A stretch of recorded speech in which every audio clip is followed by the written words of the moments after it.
করণদিঘি ব্লকের রাসখোয়া প্রাথমিক স্বাস্থ্য কেন্দ্রে বিধায়ক কোটার ২১ লক্ষ টাকা দিয়ে একটি অ্যাম্বুলেন্স দেওয়া হয় সোমবার সন্ধ্যা আনুমানিক ৫টা নাগাদ।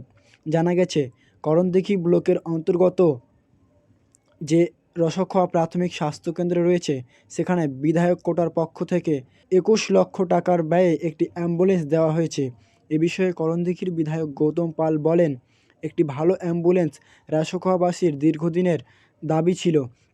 সেদিকে লক্ষ্য রেখে ২১ লক্ষ টাকার ব্যয়ে একটি অ্যাম্বুলেন্স রাসখোয়া প্রাথমিক স্বাস্থ্যকেন্দ্রে দেওয়া হয়েছে। কি করলেন আজকে রাসখোয়া প্রাথমিক স্বাস্থ্যকেন্দ্রে আমার বিধায়ক কোটা টাকা দিয়ে একটি এসি অ্যাম্বুলেন্স, আধুনিক অ্যাম্বুলেন্স আজকে এখানে দেওয়া হলো এবং তার চাবি হ্যান্ডওভার করা হয়েছে। তাতে রাসখোয়াবাসী দীর্ঘদিনের দাবি ছিল যে একটা ভালো অ্যাম্বুলেন্স এখানে প্রয়োজন, কারণ এখানে অনেক পেশেন্ট হয় এবং করণদিঘি হাসপাতাল থেকে অনেকটা দূরে, তার জন্য এই অ্যাম্বুলেন্স দেওয়া হয়েছে। তার সঙ্গে সঙ্গে আরও কিছু কাজ আছে, আমরা পরবর্তীতে দেখছি। দাদা, কত টাকা অ্যাম্বুলেন্স পর্যন্ত? এটা প্রায় ২১ লক্ষ টাকার দাম আছে। কত মানুষ সুবিধা পাবে এর থেকে? এখানে এলাকার যত মানুষ আছে তারা সবাই ব্যবহার করতে পারবে, শুধু তেলের দামটাই লাগবে, কোনো ভাড়া লাগবে না, বিনামূল্যে সার্ভিস দেওয়া। এখানে কি রাসখোয়া গ্রাম পঞ্চায়েতের আন্ডারে মেনটেন্যান্স করার জন্য দায়িত্ব দেওয়া হলো, কারণ ড্রাইভার লাগবে, গাড়ির মেনটেন্যান্স লাগবে, সেটা পঞ্চায়েত দেবে।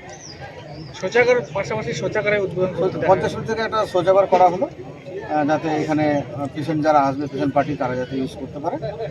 এবং এখানে একটা হাইমাস লাইট দেওয়া হয়েছে, একটা পানীয় জলের ব্যবস্থা করা হয়েছে। তার সঙ্গে সঙ্গে হাসপাতালে ঢোকার জন্য জেলা পরিষদ থেকে একটা পেপার ব্লক রাস্তারও টেন্ডার আছে করা হয়েছে। গত পঞ্চায়েত নির্বাচনে পঞ্চায়েতের টিকিট দেওয়ার সময় সিলেকশন করতে হয়তো 100টার মধ্যে 2-4টা হয়তো ভুল হয়ে যায় বা পরিস্থিতির উপরে দিতে সম্ভব হয় না। সেখানে কিছু কর্মীরা রাগ বসা করে অন্য জায়গায় অন্য দলের টিকিট নিয়ে জিতে যায় বা কেউ নির্দলে জিতে যায়।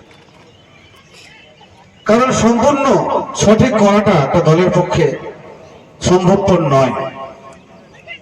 আজকে সেই লোকগুলো আজকে কেউ গ্রাম পঞ্চায়েতের মেম্বার, কেউ বুথ প্রেসিডেন্ট, কেউ কর্মী, একনিষ্ঠ কর্মী, আমরা সবাইকে এক ছাতার তলে আনতে চাই। কারণ বলুন কেন? সামনে ভোট আছে, তার জন্য।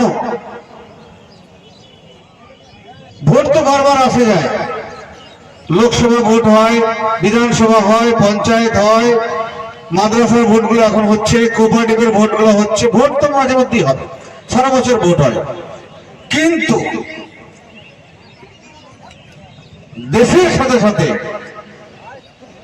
দেশের আবহাওয়াতে বাংলার অবস্থা যাতে আগামী দিনে খারাপ না হয়, তার জন্য আমাদের সবাইকে এক ছাতার তলে এসে তৃণমূলকে সমর্থন করতে হবে, মমতা বন্দ্যোপাধ্যায়কে সমর্থন করতে হবে।